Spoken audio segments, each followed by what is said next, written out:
Hey guys, and welcome back to the channel. We have an absolute blockbuster draw preview and prediction video to get into. It is for the WTA Doha Open or the Qatar Total Energies Open. Got to say the full name, of course. And it's a stacked Masters 1000 tournament that we're going to be getting into. As always, we will be picking every single winner from the first round, all the first round matches, and then work our way through the draw to eventually get to the final, and I will crown my predicted champion. Before we do get into it, remember to that like button, do subscribe if you are new, and do leave a rating or review if you're listening on a podcast platform. We appreciate our members on YouTube. You guys are absolute legends for supporting us, so thank you. If you do want to support the channel, do consider it. You get some cool perks, early access to videos on YouTube, and also some other perks like emojis, etc. during live streams. So yeah, do check it out. And if you do support the channel, then it means that we can go to more tournaments. We can cover a wider array of things on the channel and maybe interview some players as well. Well, more players than we already have done so. So thank you for your support in any way, shape, or form. Okay, let's get into the video then. So this is an interesting tournament for a few reasons. Iga Swiatek is a defending champion. She's won the last 3 editions of this tournament. So she's looking to win a 4th, which would be incredible. And there's not many players that have done that in the last few decades on the WTA Tour. The most notable one, which is a few years back, was Caroline Wozniacki, won New Haven, I think 4 years in a row. But I mean, Swiatek would be winning a Masters 1000 tournament 4 years in a row, which would be an incredible feat. Let's see if she can do it, because if she does, I think it's going to be a phenomenal win. And her draw, from what I quickly had a peek at, looks quite tough. And so Arina Sabalenka is the top seed, and she'll be looking to spoil the party and get the win here. Of course, she's never won this specific tournament. She has a bye. Then we've got wildcard Emma Raducanu, who has lost her last 3 matches. 2 first-round losses in the last 2 tournaments. And in saying that, they were to some tough opponents. So I think we have to caveat that. I think there's been a lot of criticism around her, but I think it's a bit harsh given the player she's played. The last match she lost, for example, was against Vondrousova, former Wimbledon champion. Yes, she was and has been on her way back from an injury and has now come back since January. Probably wasn't at her best. And Raducanu was up in the first set, I think 3-1 or 3-love even, or 3-1, I think it was. Managed to lose 5 games in a row in that first set, and then essentially a similar thing happened in the second set, where she got close. It was neck and neck, but couldn't quite get over the line. She had her chances, a lot of breakpoint opportunities on Vondrousova's serve. Vondrousova, I felt like she was really hanging in there on serve, but Emma has her own issues on serve and seems to constantly be fighting, trying to hold it. So something to work on. But the level seems there from the back of the court, if I'm being honest. I'm not going to say she's going to win a Grand Slam this year, but I do think she can make some deep runs at some of the big tournaments if she's able to piece it together. I think that's really the biggest thing more than anything. I feel like the mental might be there, if I'm being honest. She seems committed, and I think it's just about finding a rhythm on court.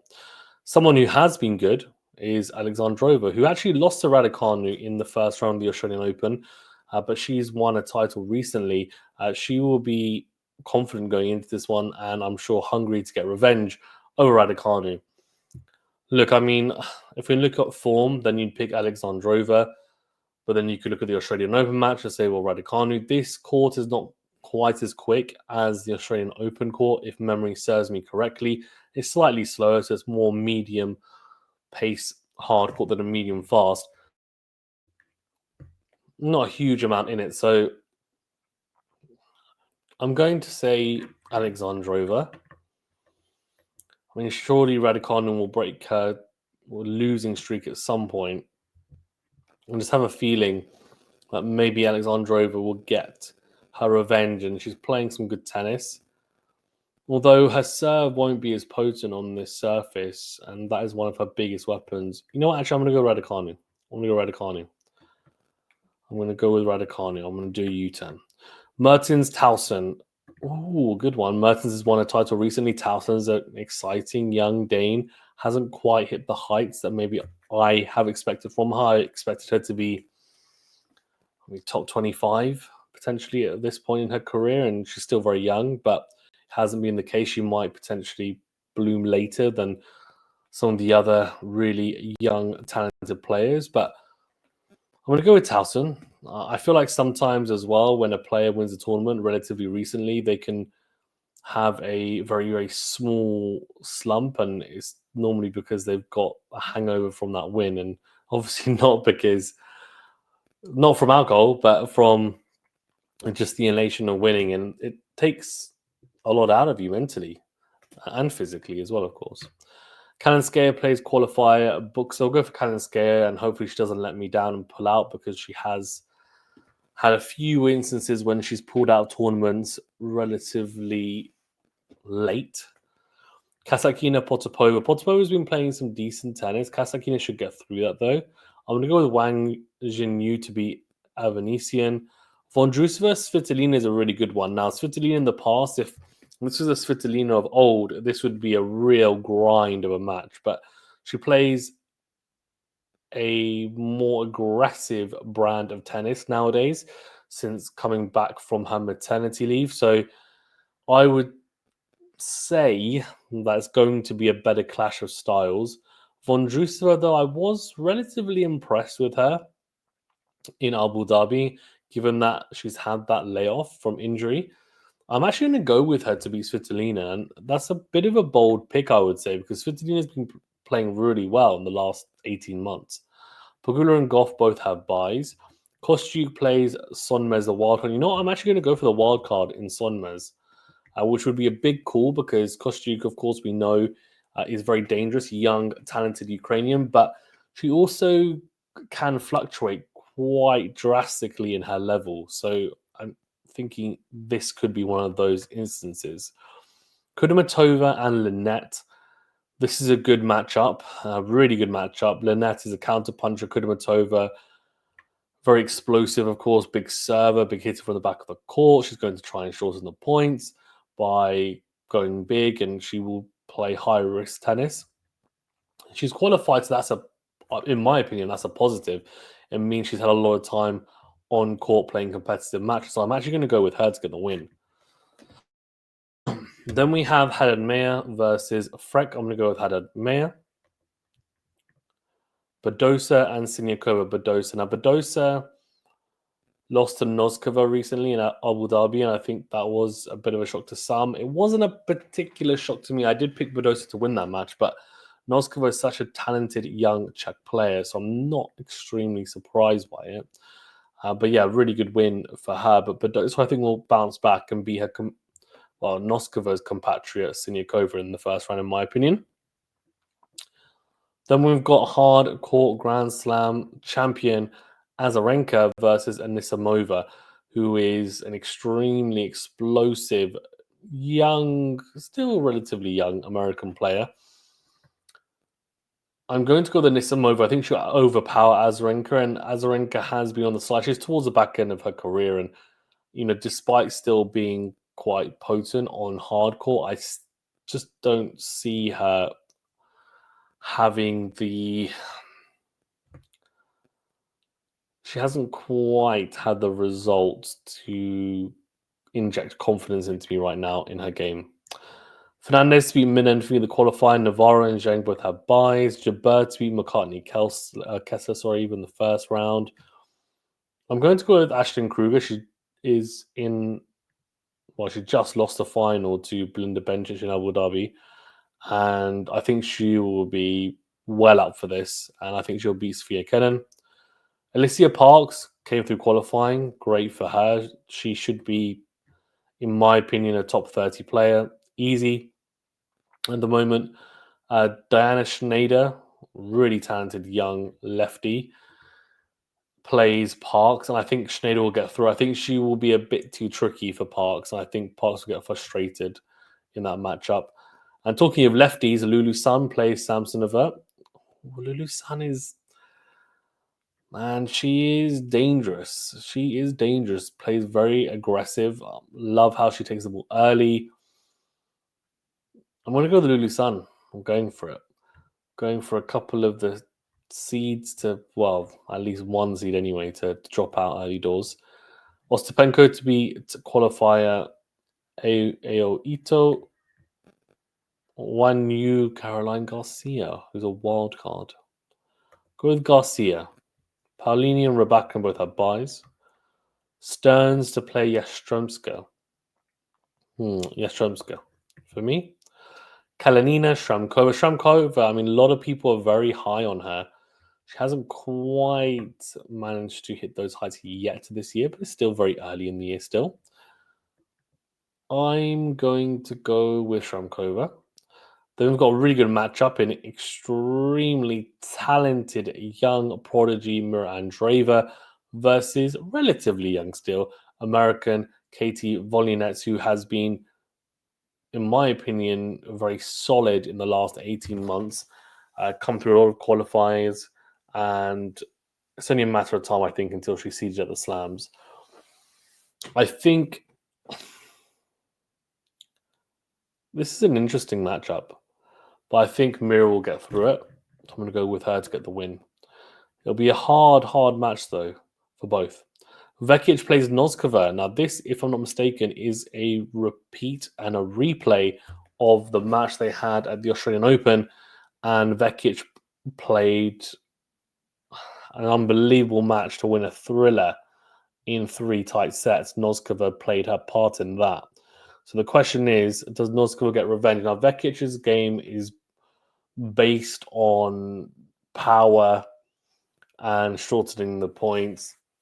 She doesn't have elite movement, so it is really about relying on her aggression paying off, and she has to play with a certain calculated approach, which hopefully pays off. I don't really feel like she's got many plan Bs, so it needs to click for her to really get through matches against the top players, especially.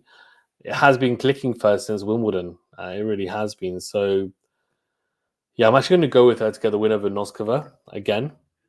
Putintseva to be Uchima the qualifier, and then Sakari and Elena Gabriela Rus. Now, look, Sakari is. She's not a certain to win this, if I'm being honest. I hate to say it. She's just really struggling, I think, with form. Has been for a while. But she tends to do a lot better at the Masters 1000 tournaments, the 500s, 250s in comparison to the slams, especially. I feel the slams are the real pain points for her at the moment. So go for Sakari to get the win there. And Swiatek has a bye. So, second round, Sabalenka, Raducanu. Sabalenka, like Swiatek, would be too much for Raducanu right now, in my opinion. Towson and Kalinskaya is a good matchup. I'm actually going to go for Clara Towson to knock out the 14th seed Kalinskaya. Kazakina to beat Wang Jinyu. I think Pagula should be too solid for Vondrousova on this surface. Although Vondrousova could give Pagula fits, to be honest. You know what the best thing to do is? I need to check the head-to-head for this, because this is where... it's tough, right? Because I can't really prepare this beforehand, because I don't know which ones I'm picking, unless I was to look at the draw and then do my draw in advance. But what's the fun of that? We want live reactions from me, right? So Noskova has won the one match they've played. And yeah, I mean, not really much to say. It's only one match. Doesn't really mean too much. I'll go with Pagula. Goff to play Sonmez, the wild card from Turkey. We'll go for Goff. Kudermetova to play Haddad Meir. I mean, that'll be a really good matchup. Haddad Meir for me. Badosa and Nisamova Badosa for me. Two similar types of players, but Badosa's been in better form. So I'm going to go with Badosa. Fernandez, Emma Navarro. That's a really good matchup. That will be a very long match potentially if it goes to 3 sets. I'm going to go with Navarro to get the win there. Fernandez has... Look, she's still young, and she's clearly still learning her trade. I have been a little bit disappointed because it doesn't seem like she's being too distracted by, you know, outside or off court things, but the results haven't really shown any type of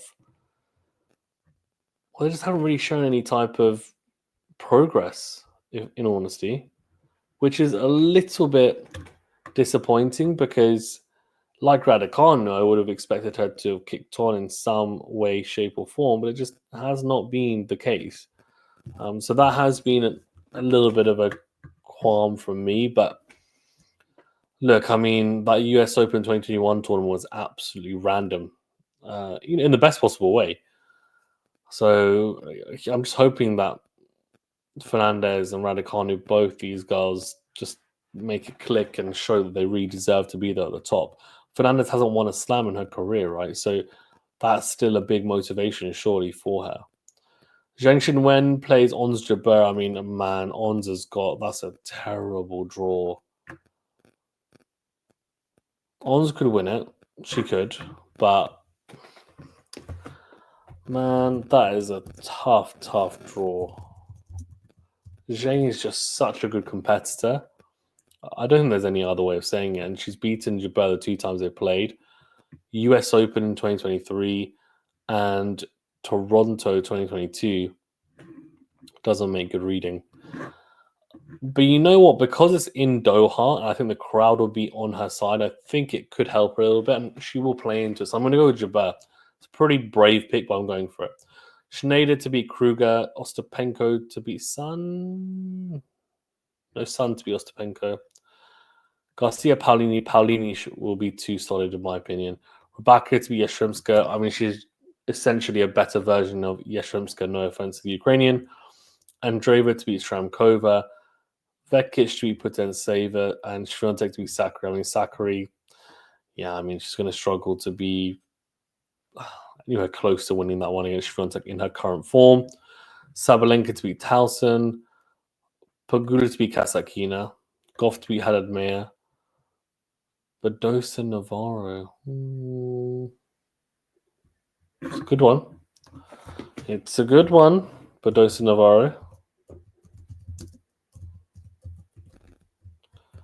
Very good clash of styles, for sure. So the head-to-head is 1-1. They played once at the US Open in 2024. Navarro won that in straight sets. Then they played once in Rome in 2024. Badosa won in 3 sets. So the US Open is a better yardstick, but again, it's only one match. So it's tough to really take a lot from it. I'm going to go with Navarro still, though. She's a real competitor, and whenever you speak to her, she just clearly loves playing tennis and loves competing and loves the strategic side of things as well. When I talked to her at Wimbledon, she talked about, she feels like certain matches are like a game of chess and she loves playing games of chess, essentially, which is, I think, incredible, to be fair. It's just an incredible. I think it's a really positive way of thinking, in my opinion. So yeah, really, really good from me, or from her even. I just think it's a great outlook to have and positive attitude to have as well. So Ons Jabeur versus Schneider. I think at this stage, Schneider will get the win. I think Jabeur will struggle with Schneider in terms of her lefty ability and just her baseline prowess. I know Jabeur's got the variety, but I feel like Schneider can match that at least partially, and that'll be enough given her other tools at her disposal. Jabeur could win it, no doubt. She's got arguably the best talent on tour, if I'm being honest. But she's still not quite got the match practice under her belt after a pretty barren 2024 in terms of matches. Paulini, Sun, we'll go for Paulini. Rybakina, Mira Andreeva, we're going to go with Rybakina. Swiatek should be Vekic. So that gives us quarterfinals of Sabalenka. This is a really boring quarterfinal list. Sorry, guys. But you know what? It is what it is. I want to say boring. I mean, I picked quite a few of the top 8. Sabalenka, Pegula. I think Sabalenka will win that. Goff, Navarro. I hope we get Goff, Navarro. I really do. Navarro's won the last 2 times they played at the US Open and also at Wimbledon. Goff, I think she hates playing her right now. She hates it. And she knows it's a fellow American. She's relatively similar in age. They've clearly got a big rivalry. Well, it's definitely now a big rivalry, I would say, especially in American tennis. I want to go Goff, but you know what? I wouldn't be surprised if Navarro gets the win. The one thing I will say is that Goff's forehand has been looking better. And that to me is the biggest yardstick of how well she's going to be able to compete and what her chances are like winning a major tournament. And because it's been pretty good, I'm going to stick with her. I also think surely she's learned from the last 2 losses against Navarro and she's now got a set game plan. Whether she can execute it is a different scenario. Navarro will be confident going into this one, no doubt, as well, which will also make the dynamic even more interesting because she's won the last 2 matches they've played.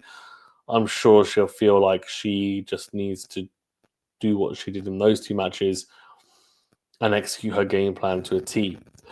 Schneider, Paolini, we're going to go with Schneider, you know that. And then Rybakina, Swiatek. I mean, this is the final from last year. Swiatek came out on top. Rybakina, though, she still has a positive head-to-head versus Swiatek. She still, I think, gives Swiatek really, really tough battles.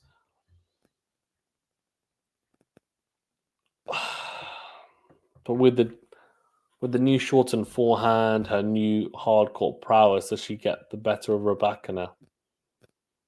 Is the question, right? I'm going to say no. It's a big call. Semi-finals of Sabalenka, Goff, and Schneider, Rybakina. Rybakina should get through that against Schneider. Then Goff, Sabalenka. Goff is a really tough matchup for Saba. She really is.